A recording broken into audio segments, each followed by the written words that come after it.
He's live. We are live. Good. Right. So, I mean, this is technically a separate episode, but it's a follow-on from yesterday's chat that we had. So, if you're still with us, thank you for coming back. Where we left off yesterday was basically just our history of nutrition, like when we became aware of it, what we've done up until now, like our different experiences through our different sports, through different people, like the connections that we've made. But there wasn't really like a takeaway yesterday. And that's not necessarily a bad thing, because hopefully it was still like good to understand and be like, see if there's any similarities with people out there. But as we always said, the intent of the podcast is to give people something to take away from. And so what we didn't want to do is for you to see us talking about nutrition for 2 hours and be like, oh my God, I don't want to listen to that, and wait an hour to get a takeaway. So we separated the episodes, and then the aim for today is talk more specifically about what we've been doing recently. And then for you guys listening, if you're thinking about making nutritional changes or, want any like knowledge that we have, for example. Yeah. And that's what we're gonna do today. Yeah, definitely. And I guess it's like we aren't promoting a specific nutrition program or diet in this. And we're not case, nutritionists either. and we aren't. So this is not. Maybe you should have gave this as a disclaimer that this is not a. How do they say that? It's Yeah. not like. We'll have to put it in the comments. This is not an advice. This is just Yeah. speaking to our experience. Yeah. We are not approved, regulated, or Yeah, whatever. fuck me. I know nothing about nutrition except Except what you've I'm now learning. shredded. Yeah. So it's just like speaking to our experiences, and I guess let's talk a bit to our experience once again, which is currently is the vertical diet, Yeah. which we will link. Yeah. Yeah. No, go on. Which we would link all the resources into the comment. into the comment section, because even if you are following a diet or you are thinking about it, or you don't even think about it, but you want to immerse yourself and educate yourself, I mean, there is like a 200-page free document that is online to this day for anyone. And it's so comprehensive. It's so comprehensive, and it's very, and it expands past nutrition. absolutely, which is fantastic. But it's also easily digestible. Yeah, I would say, like, it's no scientific mumbo jumbo in that sense that you're like reading and you're like, oh my God, Yeah, what is going on? It's sophisticated and science-based knowledge put into like layman's terms, into like simple Yeah. language, which is why it's so relatable, I think. Yeah. And it's simple. It's not drastic. It's not, And exactly as you say, like, it transcends what you eat. Yeah. It goes into recovery hugely, which diet or your nutrition should be the foundation to. And it talks about sleep. It talks about, well, it's crazy. So Yeah. just check it out for yourself. Yeah, we'll have it in the comments. We'll have it in the description. But carry on listening so you can understand what it is, I guess. Yeah. But I think, first of all, like, to conclude, some of the takeaways from yesterday is we shouldn't call it diet if we want it to be sustainable. A diet is something that we see as short term for a goal. And that eating for a goal isn't always healthy, quote unquote healthy. So, like, for example, like, let's say your goal is to get shredded like a bodybuilder, that's not necessarily sustainable. Let's say your goal is to fuel for elite performance like we do. That in the long run isn't necessarily healthy, because the amount of carbs we have to consume, or protein, or calories in general, like the stress on the gut that we put on there. And so, yeah, so we're going to talk about, first of all, that your nutrition should be aligned with a why. Should work for you, whatever your goal may be. And it should be more of a lifestyle, I would say, than... Yeah, and it should. So what I would always suggest when you're looking at your nutrition is not to be cheesy, not to do the whole Simon Sinek, like, what is your why? But essentially, like, why are you looking to make change? So that why is then going to be the reason why you go through with whatever it is you choose to do. So if your why is to get healthy, then you need to choose something that is sustainable. If your why is to get to single digit body fat, then you need to look at probably closer towards being a diet, because you're not going to want to live like that for the rest of your life, you know? You can't really. No, you can't. Exactly. If your goal is to be elite athletic performance, you know, if that's your why, then you need to find a nutritionist or something that, you know, takes those things into consideration. But again, like it's the diet versus nutrition thing. Like an athlete's nutrition principles need to be more sustainable than something drastic like, you know, cutting so much body fat, but less sustainable than eating for health and longevity, you know? And so like, let's say your why is just like, you want to have better energy levels, or you want to, you know, be a better parent, or you have like brain frogs or slumps or whatever, ups and downs. Like, you want to make changes that are sustainable, but you also need to like not go so far as calling it a diet where you're putting so much pressure on yourself, where like short term it might feel great, but then you're going to have these relapses that we spoke about, like me witnessing with my parents, for example, when I was younger. So I guess first of all, what was your why for changing your nutrition? We said It was post semifinals, sustaining minor injury. Wanted to make sure that I'm doing everything possible to come back and rehab. And nutrition was an important pillar to that. And do you think, based on what you've done so far, that it has served the purpose of your why? 100%. And there are so many positive takeaways upon just like, because you know, you can't really measure like, because obviously this is my experience, I'm going through it. I can't say that if I would have kept up my previous dietary habits, it would have been slower or longer, because I don't know. You don't I know, never had an injury like this. But I am very happy with the amount of time it took to come back to full form, and even better. And then most importantly, the side effects, which are just as positive as the coming back of the injury, is far greater than anything I've ever experienced with a nutrition program. Okay. And then from there, do you think what you've done between semifinals and now, and obviously until the end of the games, it is sustainable for you long term, exactly as you're doing it now? Or do you think you'll use that as like the base, but then you won't be as strict, because obviously the goal will have gone past the goal of being ready for the games?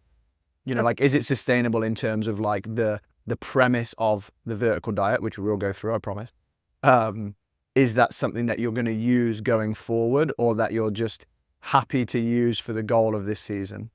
It's a very good question. It's something I haven't thought about in depth yet, because we're so hyper focused on a date, which is a CrossFit Games, so it's hard to look past that. But essentially, I think it will serve in the future a great baseline of, if things go off the rails a little bit, how can I get back on track? And as well, in my everyday life, how can I live a healthier, more enjoyable life? In the sense, and I wanted to bring some examples, because like being on a nutrition program is usually, we use two kind of measurements. One is the scale, and then one would be, or what I would use, one would be the scale, and then one would be a more subjective one that is almost like looking into the mirror or looking at photos of yourself and sort of like comparing before and after. And then the third one would be as well, which is very hard to measure, is like general well-being, you know, talking about performance in the gym. And there is something that we can measure. Obviously, there is like, where are you in the season right now? What did you do yesterday? Which block are you in? Like, these are all factors in terms of like how you are feeling, and is the diet supporting that or not? So it's a bit of almost like a blurred line, but there are very, very clear indicators as well. In my example of what I'm doing is actually very good for me. And then one of those would be, is wrote a couple down. Like, sleep would be the number one. You know, it's just like you can because we go to bed every night, and when you're an athlete especially, and in my everyday life, I also try to set a time when I go to bed and also a time when I wake up. So you can measure that. Obviously, high is every night's sleep is gonna impact you the next day. Exactly. The other one would be is like, it's a funny story. Are we toilet talking now? Yeah, toilet talking. Yeah. So if you're not a fan of toilet talk, You can you skip know, forward. you can skip forward. or We're not mute going to it, go yeah. into graphics. No, but there this is won't be. actually really interesting, and like one of the main takeaways. And like before Kristof goes in, I heard a story, and I think it's on YouTube actually. Like Matt Fraser talking about one year he was competing, and Pat Vellner was in the bathroom next to him, and he went out and he was like, "Dude, that did not sound good." And Matt's like, "What do you mean? We're athletes, bro." And then Pat was like, "I'm an athlete and mine doesn't sound like that," like how it sounded him going. And then Matt actually found out after that season that he was eating too much gluten and he was slightly gluten intolerant. He just assumed that the physical stress or whatever of training, which we do know causes, you know, gastric distress or whatever. But he actually then, throughout the majority of the season, or I think maybe close towards the competitive end of the season, he'd removed gluten and he noticed the impact on his stomach. So sorry, carry on. Yeah, no. So like one of the things that I oftentimes felt bloated. Yeah. Right. It's just like, yeah, so it's a bad feeling. Your gas feels, but not just the gassiness, but it's just like your stomach is like over fucking inflated. And then one of my quick solutions to that was, after talking with Jamie, is she was talking to me about castor oil. And you had experience with that one as well. So one day I was like, she ran to the pharmacy and I was like, "Can you get me some of that castor oil?" And then, if no one knows, you just like, it's basically like an internal lubricant. It's essentially like eating Vaseline. Yeah. But what it does is it lubricates your bloody colon and it just slips out of you. Exactly. But we were expecting the results in how long was it? Like within 9 hours or something? Something like that. You know, you were slightly delayed, but when it came. Yeah, it came. So that was like, I was kind of like, yeah, let's carry on eating shit. And whenever I just feel bloated, I just take like a spoonful of that castor oil. That will solve the problem. And then the other thing, when it's like, obviously it's toilet related, is that I kind of normalized it within myself that I went to the toilet like 4 to 6 times a day. And then minimum 3, but rather 4 of those occasions were in the morning. I woke up and just like, you know, before starting the first session. And I was just like, yeah, you know, it's like quick metabolism, whatever, yada, yada, yada. And that is not normal. Yeah, and I think the point of this is, and the reason why we're sharing this is because that shouldn't happen. Yeah. Like that is your body telling you that you're either putting too much in it or you're putting too much of something that it doesn't like in it, especially if the consistency of you going to the bathroom isn't, you know, like a fully formed, you know, fully formed baby, pooped or whatever, you know? Yeah, no, 100%. So it's like seeing some of those things normalized are huge. Yeah, and so like you said that a couple of weeks into doing vertical, you know, you've been to the toilet once before you go to the gym. Yeah, exactly. So and 2 to 3 times total. So immediately you've halved the amount you've gone to toilet. Exactly. And like just from that perspective, that is also a sign that your body is absorbing the nutrients that you're eating and you're not creating as much waste. So even though you might have been eating less calorific food, like you actually are maintaining more of that, the nutrition from that food essentially. So you're evening out because you're not wasting it, you're using it, you know? Yeah, and it's a way more environmentally conscious approach as well to life, because you're using less toilet paper, you're flushing less, and you're scrolling less as well. I think the interesting thing is where this came from initially is, as a joke, last year prior to the games, we were in Krypton in Chesapeake. And I just said to you, like passingly, like, I know you're not training for the games, bro, but you eat like a trash can. Yeah. And like we were laughing, you know, because like you go cinema cafe, you like have whatever you have when you watch a movie, you come home, you're eating chips, you have the same meals as we do, but it was like bolt-ons everywhere, you know, and like you're a big boy as well. But, you know, we were joking about it, and then like obviously, but it's what you've always done. And so, you know, we didn't say anything. Then we moved to Sweden, and then the one morning I was like, is that cheese on your toast, bro? And you're like, no, it's butter. And he was literally slicing butter like it was pieces of cheese on top of his bread. And we worked out like how many fats he must be having, because you were putting sauces on everything, like mayos, kebab sauces, aiolis, whatever. And then like butter and, like you said yesterday, bread with every meal and stuff. And so it was one of those things where the injury was a good opportunity to change the way you viewed it, like do it for a different purpose. Because like, instead of the purpose of like performance, which you're just like, well, I feel fine anyway, like why would I change? But now it's like, hey, I think this will help you recover better. Yeah. So it didn't only do that, but the side effects, like you said, were like, you're going to the bathroom less, you're sleeping better, you've lost a lot of inflammation. Like, how many kilos did you lose? 9?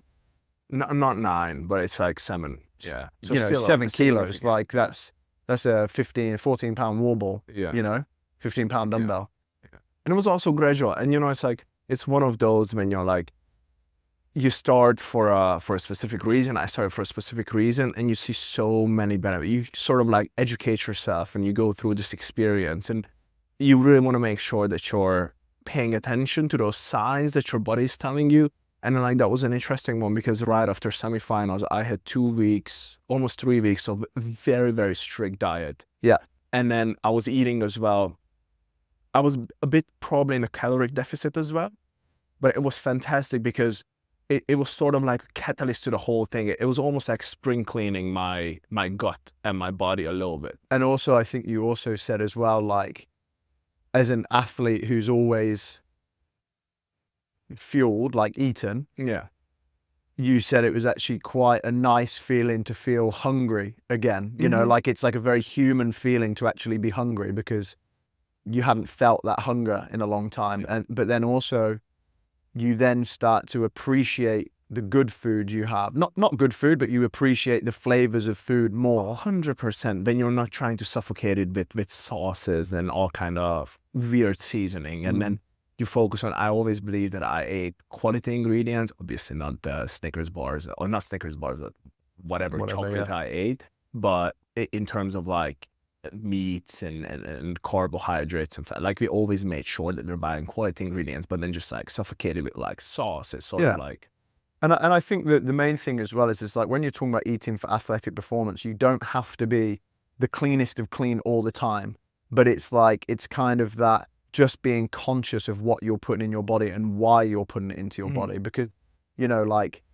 if you're doing 90 minutes of zone 2 cardio, you know, whether he did it or not, is a Snickers bar, Matt Fraser, is a Snickers bar going to affect you? Like, no, probably not, because like, on top of all the training volume, he just needs the calories. That's fine, you know. But it's also then looking at like, is there a more optimal way to get fueling in for you as an individual, like whether it's mentally or physically, you know, like, you can eat as many. It is hard to get more calories in through like whole nutritious food. So you do need to add in these things. And this is what we'll talk about when we go into the ins and outs of vertical as an athlete in a little bit. But it's like, we're not condemning putting sauce on your food or like doing this, but it's being aware of, if you're doing that every single meal, the impact that that's having on your system. yeah. And I think for me, it was as well easier to reintroduce certain things after like a 3 week of being very, very strict on myself, and also being on a caloric deficit. And as soon as training ramped up, I also needed, for the sake of my energy levels and for my performance, I needed A, eat more, and then B as well, supplement the diet with intra-workout carbs, for example, and then reintroducing a little bit of bread every day. Not every single meal, but one of those meals will have bread, just to make sure that I get more calories in, but still from sources that are also within the diet, and then also sources that will eventually help performance. And Nutrition 101, basically what Kristof said there was, he went into a calorie deficit, he was feeling hungry, it was good for a little bit, but then when we needed to ramp training up again, you can't ramp training and seek athletic performance in a calorie deficit. You know, that's Nutrition 101. Like, you need to either eat what you're expending, is that the word? Using, basically, expelling, to maintain, or you need to eat more to gain, essentially. And so, yeah, we put you in a little bit of a deficit, we cut you down, we waited until the point where we were like, okay, now we're going to start increasing training volume, and then we started reintroducing things. So without further ado, the vertical diet, Stan Efferding, we mentioned yesterday. I came across this when I was in Cardiff from Andy Edwards. He's done this many a time, and I think he uses it as his main principle when he's not eating all the kids' dinners and snacking at the gym. But essentially, what it is, comprehensive document that he updates regularly. And actually, when you, I don't know how it works, but when you download the file to your phone, it auto updates for you. Does it? So once you download the document, it has some weird like auto update thing, which is, so I don't know how that works, but it's pretty cool. Okay, so you don't need to re-download it every time. No, it just auto updates. Okay. So yeah, so it's pretty cool. But essentially, it is a nutrition, supplementation, hydration, lifestyle, training, like all-encompassing document, which if you want to go like all the way down into a rabbit's hole, like goes into the depths of talking about like, you know, what blood tests you should be getting, like what blood pressure test readings you should have, you know, your hydration levels, your sleep, XYZ, okay? But what we used it for, I sent Kristof the document so he could read through it because it is interesting.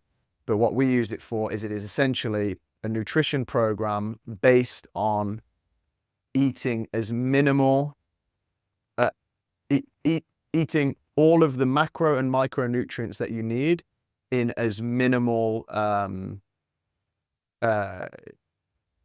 what's the word I'm looking for? Like in as minimal food sources as possible, basically. Like in the cleanest, simplest, most proven sources.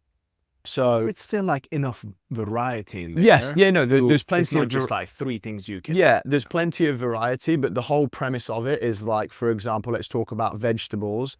What he's done is instead of like give you a list of hundreds of vegetables, he's basically gone, what you need is essentially in these 5 vegetables. So I think it's spinach, carrots, red peppers, and what am I missing? For vegetables, obviously potatoes, but spinach, red peppers, carrots. Is there any more vegetables I'm missing? No. Anyway, I don't want to pause for too long, but essentially, like, he's then outlined the kind of like gray area of the potential impacts of tomatoes, for example, the potential impacts of garlic, of broccoli, of whatever. So he's put a category of things together. It's been like, you know, however many % of people can tolerate these ingredients, but they have been shown to cause, you know, bloatedness or flatulence or whatever it might be. So like he's basically put in there produce that has got 0. Obviously, I don't say 0 because we're all individuals, but like that has got 0 or as little as possible like negative side effects. And so there's a vertical list, a horizontal list, and then like there's a sheet of a list of things which like are on a person by person basis and how to make them more optimal. So for example, the vertical list is red meats and ruminants, eggs, rice, and potatoes. And then the horizontal bacon. Well, and then so on the you missed horizontal list, you've got like, and so like salmon twice a week, but you've got like oranges and orange juice, and he has it in there, the reasons for taking them. Almonds, so long as they're soaked. I won't go into the science, I have to read up on that. Cranberry juice. And then like he talks about like why we should have beef or chicken stock with our meals. He talks about why we should salt all of our meals. But yeah, so essentially it's like it's a list of ingredients, the reasons behind the list of ingredients, and the benefits of that list of ingredients. Now that list of things, which is like on a person by person basis, is what we then said to Kristof when after you did the initial strict 3 weeks, which was purely vertical. Like I think you only had potatoes, rice, beef, eggs, and cheese for 3 weeks, pretty much. And the veggies. And the vegetables, yeah, like the daily carrot, the almonds, yada, yada, yada. So like I think you had like 8 ingredients for 3 weeks, right? Yeah. But grass-fed butter. And then when we said, right, mate, now we need to start fueling for performance, we want to try and do it only through these ingredients, but if and where possible, let's start to reintroduce these like this list of like more calorific foods that are on that like list of like see how it goes. Yeah. So like sourdough bread, for example. Yes, okay. We'll put the link in there. So like sourdough bread, like, and he's very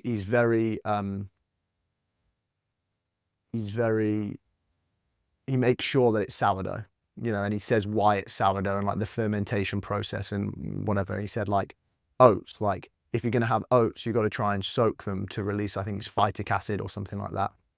And yeah, there's this list of basically like exceptions. So what we did is we like added in one gradually, saw if you had like a response from it. And if not, that's great. But that doesn't mean we all of a sudden go, right, we're going to have it 5 times a day. It's Exactly. being It was used gradual. So it was just like one item at a time, or exactly one food source at a time. Yeah, and then your body then tells you, you know, like, do I like this? Do I not like this? From however many times you go to the toilet, your energy levels, your sleep, whatever it might be.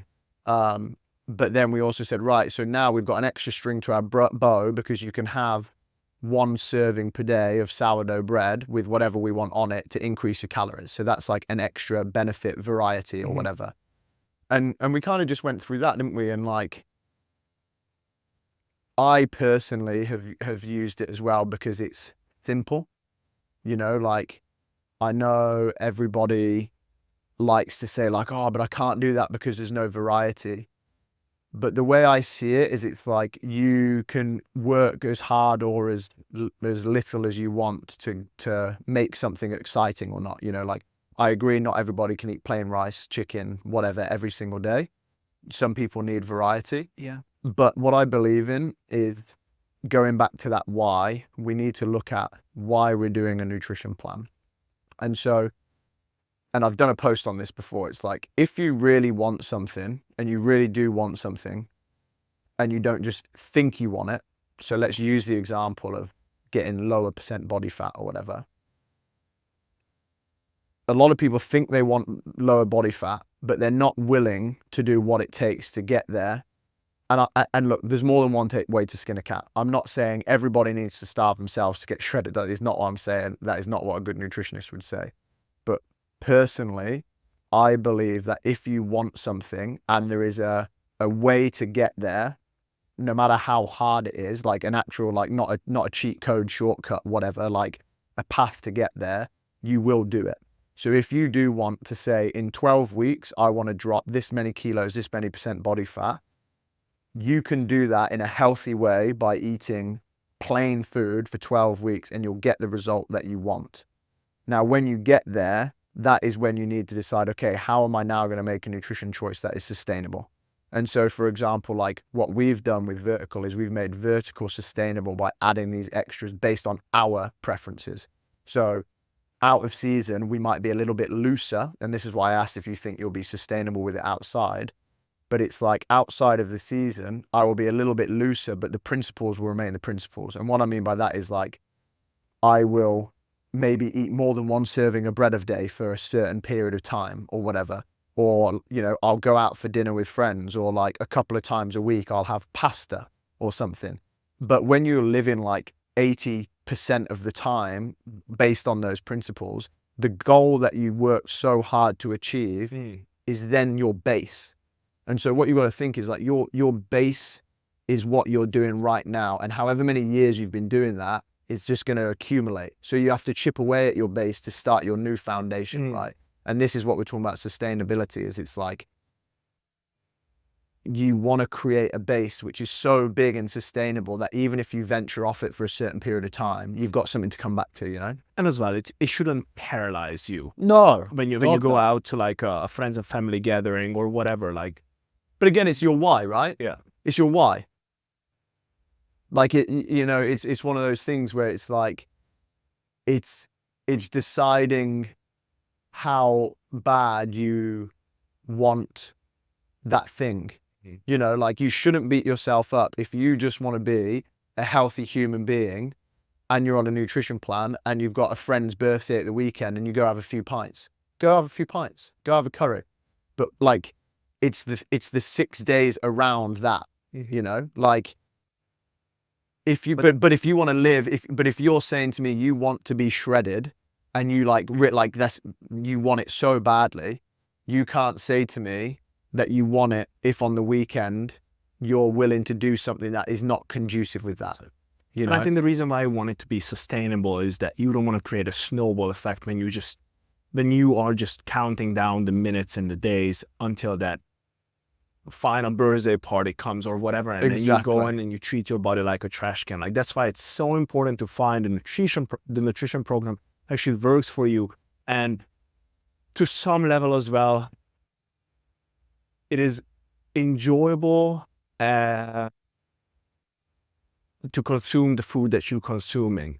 Because if you're constantly just like, you're looking at, you're staring down this plate and you're like, fuck me, I cannot eat this again today, then obviously that's not really a sustainable thing to do. No. But I think the main thing is like, when you're trying to figure out what your why is for doing something, is like, and I spoke about this in regards to, achievements, but now this is more in relation to like self-image and how we perceive ourselves, is like, at the end of the day, the people that love you for you. And I am getting to somewhere, don't worry, this is like not me veering off. They love you for you, not for how you look, not for what you achieve, not for whatever you want. So when we're talking about a nutrition plan, at the end of the day, you've got to love yourself, and know that the people around you love you for you, not if you lose weight, not if you're this, like, you've got to want to do it for yourself, so it's like, take the pressure off a little bit. I think what we do is we go like, oh my God, the summer holidays are coming up. I'm meant to go on holiday. Like, I look like a fucking fat ass. Exactly. Like, how am I going to get in shape? But like, nobody gives a fuck.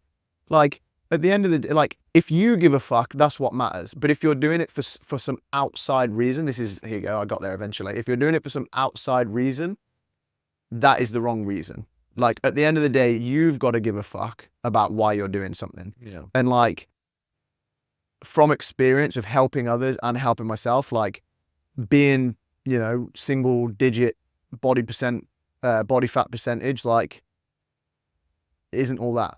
Do you know what I mean? Like, you can get there, and like, you can get there, and like, you can either feel great because you just live there and you're healthy and whatever, or you can feel like shit. Do you know what I mean? Like, it doesn't change who you are. Like, no, you getting a new car or you're having a tattoo or whatever, it's the same thing. Like, it doesn't change who you are. The most important is that you are happy with yourself. 100%. 100%. So yeah, so I would really say that examine your goals first and examine your why a little bit, and then I go out there and try, because what we are saying is not that hop on the vertical diet because it's so great, but it is a example that worked for us. And I would wholeheartedly advise anyone who's interested to read it, read up on it. And most importantly, don't just scroll down until the bottom of the third page where you just see what you gotta eat and then how much of that is that, and then you click on the calories and then there you go. But actually go a bit more in depth. Inform yourself. Yeah. Why and what you are doing. And like Kristof said before, we're not pushing vertical. This is just an experience we've both had. Like, I'll speak about in a minute, like my experience with like a low FODMAP diet when I was struggling with my gut issues and like what I tried to do. Summer. Yeah, exactly. But it's like, that is a document that is free for everybody to look at and to digest and to make your own opinions on whether it's something that could work for you or not. Like, I haven't personally read through all these hundreds of other ones. Like, obviously we said, we've tried paleo, we've tried zone, we've tried this, we've tried that, but it's like, this is a document for you to learn from. And so like, even if you like discredit it all and hate it all for yourself, it's still a document for you to learn from. But yeah, so like last summer, so for those of you who don't know, I had surgery in January 2023. I had a groin reconstruction. I had a lot of pain meds. I already had like intermittent stomach issues over the years, but I had a lot of, opioids. And then I had like severe, sorry to toilet talk again, but like constipation. And then a week after, I got hospitalized because blood was coming from where blood shouldn't come from, basically. And because of the state of the NHS at the time being overrun, they literally just checked my vitals, said I was fine, said, oh, it might be the start of some like chronic bowel disease. Don't worry about it. You're not going to die. Sent me away. I was like, fucking great. You know, I've just had surgery. I've now been like, you know, shitting blood for fucking however many days. I feel like shit. My mental health's on a spiral down. Like, and she's just being like, yeah, you might have chronic bowel disease. Don't worry about it. People live with it all the time. And so anyway, so what then happened, and whether it was the drugs, whether it was the stress, the combination of everything, the whatever it was, like I essentially wiped out my gut bacteria.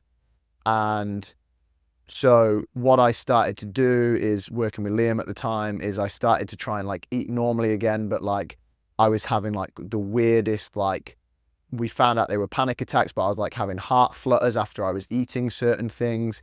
I couldn't sleep. I couldn't hold, like every time I ate something, I just felt like full immediately. And it was all food that I'd eaten before. I was getting like kidney pain when I was eating like certain amount of, I don't know what, like we couldn't put our finger on it for ages. I think it turned out to be like oils.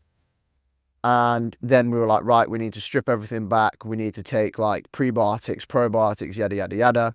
Started taking all this. Everything got worse.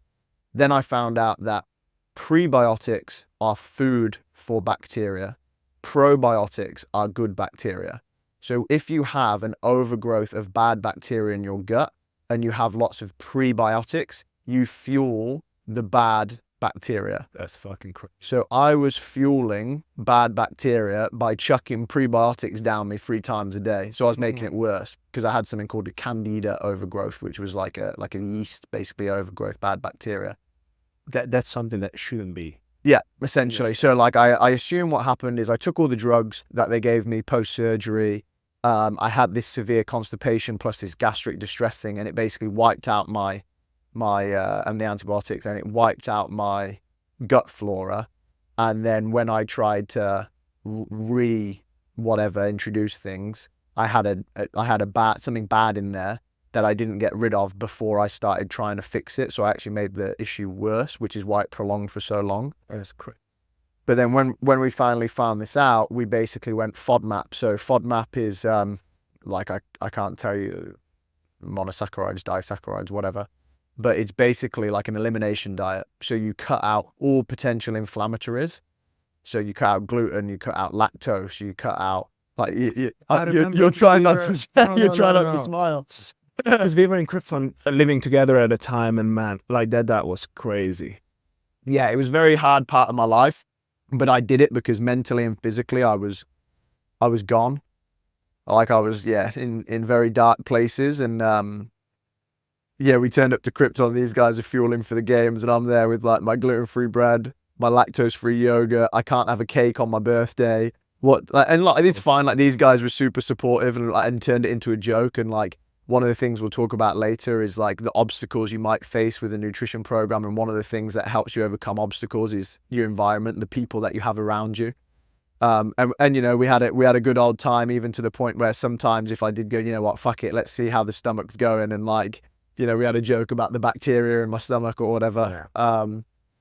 But yeah, so I basically did this FODMAP diet for 6 to 8 weeks, started to notice the massive differences, found out the certain strains of probiotics that I needed, and then like candida support supplements to like, you know, overcome that. And I would say I only probably like felt like I got on top of it when I started working with like Mike. So it took some time then. Yeah, like a couple of months ago. So like we're talking January 2023 up until until March this year. Like we're talking like 15 months, you know, to get on top of it. Yeah. But also, wouldn't you say in Dubai around December? Because like that was crazy for me to see, because obviously the last time I saw you it was games, and then you were just like skinny little self, and then I seen you in Dubai and I was like, wow.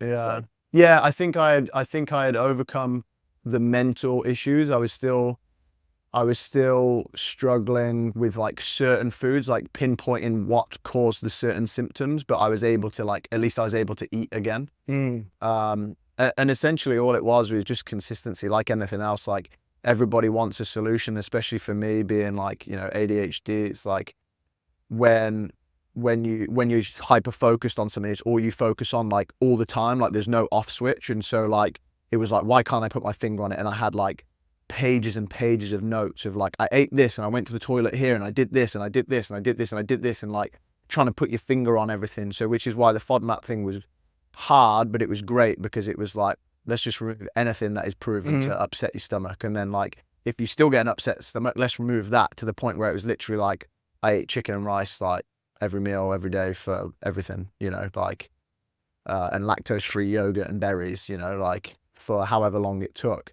until I started to get consistency. And then I started to add things back in, you know. And then that's one of the things I've been working with Mike is like, hey, this caused this, and then using his knowledge of nutrition to then guide me, be like, oh, what we've figured out is you can't take such a high dosage of fats in the evening because the next day it does this to you, you know. And like that's where you need somebody individual who like has the knowledge. You're not going to put a finger on it, because like, unless you know like especially in this extreme circumstances situation. Exactly. And then just being aware of like the psychological impact on the gut. You know, your gut and your brain are linked. Like they call your gut your second brain. And I believe it, you know, like my mental health was at my worst when my gut health was at its worst. And, you know, and like we talked about competition toilet, you know, like everyone knows how horrible a toilet is during competition weekend. Like people are fucking in and out in there all day. And like, you know, when you get stressed, normally one of the first things that happens is you start going to the toilet more, you know, like it's just the way that it works. And so, you know, like if you're listening and, you know, you're having similar issues, like start with your gut. Like, yes, you've got to be aware of the lifestyle factors that impact you, like your psychological stresses, as it were, that might be causing certain symptoms, but also being like, what can I do to try and manage this the best that I can, is like doing things that might seem drastic in the short term, but long term they're going to be so beneficial, like getting rid of caffeine. Like caffeine is a gastric distressor. If you drink a lot of coffee, and even if you don't drink a lot of coffee, it's one of the hardest things I've done recently. But coming off caffeine, you know, gives your gut such a big relief. Cutting down inflammatory foods, you know, like gluten, bread, lactose, you know, it's not for everybody, but like cutting back for a couple of weeks and then reintroducing, you'll soon see, like you said, you know, like the impact that they have on you as an individual. And I think everybody tries to talk about nutrition as a one size fits all. Like it is very individual. You need to figure out what works for you, but there are commonalities between people, you know, like just as in training, certain principles apply to both. Exactly. So yeah, that's me. But so if you are thinking about changing up your nutrition, one thing that I did learn from Liam, and I will put it in front of me just to remind myself, is we've said start with your why. So is it for a goal? Is it for sustainability? Is it for health? The next thing, and this is from Jamie, was try and look at the obstacles that will occur and how you're going to stay prepared for those. So for example, let's say one of your obstacles is you're a busy parent and you prepare meals for the kids or whatever, and you're constantly on the go. You know, before you start, you need to be like, how am I going to set myself up for success? You know, like, how am I gonna, like you said yesterday, you did zone, I think it was zone you were talking about, when you'd get to the end of the day and you were so ravenous, you'd just open up the cupboards and you'd eat a load of rubbish, you know? So it's like, if you didn't have the rubbish in the house, you couldn't eat it. So like, let's say you live alone and you're trying to do a nutrition plan, no rubbish in the house is a good, like, it's like looking to have a meal prep for yourself. There's like an emergency, and we used to joke about that. I always said an emergency snack. baguette. Emergency baguette, yeah. And that's the thing. So it's like, write down a list of potential obstacles. And then, so how this is going to then tie into what Liam told me, which is stimulus, supply, environment. The stimulus is, you know, I believe, the training that you are doing to, you know, stimulate your goal. The supply is what you're giving yourself, you know, how you're fueling it. And the environment is the people that you surround yourself with. And now when you're talking about staying accountable and disciplined, the next thing is are you surrounded by people that are going to support you in your goal? And I think that's a really important one, because I think a lot of people start plans that their family or friends don't support them in, and maybe don't think that they don't see that they need it. Like, let's say if I go to you like, oh, Kristof, you don't need to do that. Like, I love you the way you are. But what if you really want to do it? So like, you need to be like, okay, is this person that is, you know, an obstacle for me, or like negative for my environment? Are they my friend or my loved one in regards to, if I express, I really want this for myself and I need you to support me in it? Or is it someone that for the period of time that you're doing it, that you can't surround yourself with? And that is a tough one, because sometimes it's the ones closest to you. Yeah, because if you have a partner at home who's like not very supportive of it, and let's say you come home every night and your partner has been cooking dinner for the past I don't know how long, and you come home and there's a delicious pasta bolognese in front of you, and you're like, hey, I cooked all this. You know, people can guilt There is you nothing into wrong with stuff. bolognese, by the way. Oh, man, love pasta. Yeah. But so that's why it's important. But maybe even, you know, it don't have to be that drastic, but No, you do need to have conversations with the people around you. Look, I'm doing this, even if you don't approve of it, I do need your support. Yeah, and I think like one of the things we experienced is the 2 chihuahuas. Yeah. Is like when you went drastic for the first 3 weeks, and to be fair, they were only looking out for you. They were like, Kristof, why are you not having this? That's my impression of Gabby. Yeah. You know, but that was because she knows how to fuel for an athlete. And so that was coming from the right place.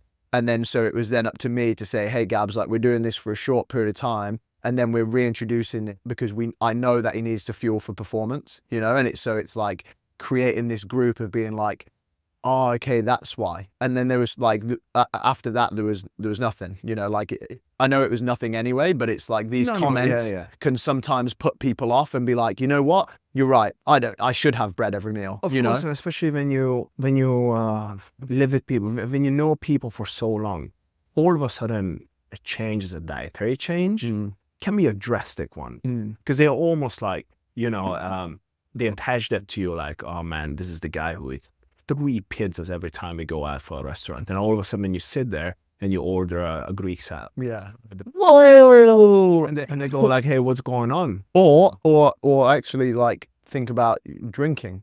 How many Yeah. times in like a culture, especially in the UK, do you turn up, no, I'm not drinking. You're like, oh, come on, mate. You know, like, what are you on about? You're not drinking. Yeah. And you're just like, you And know, you need like, to make those tough choices. You either surround yourself with people that do support that, or you gotta maybe remove yourself at least for a period of time. or you on the flip side, you just need to be really thick-skinned and disciplined, you know, which is It's hard. hard. But what I noticed, so I did that during university, my second year of uni. I was like, I'm not drinking. I'm not going out. Like, if I go out, I'm not drinking. And like, you know, you go out but what's actually interesting is you start to notice the people who like you for you, or who like you for like who you are on a night out.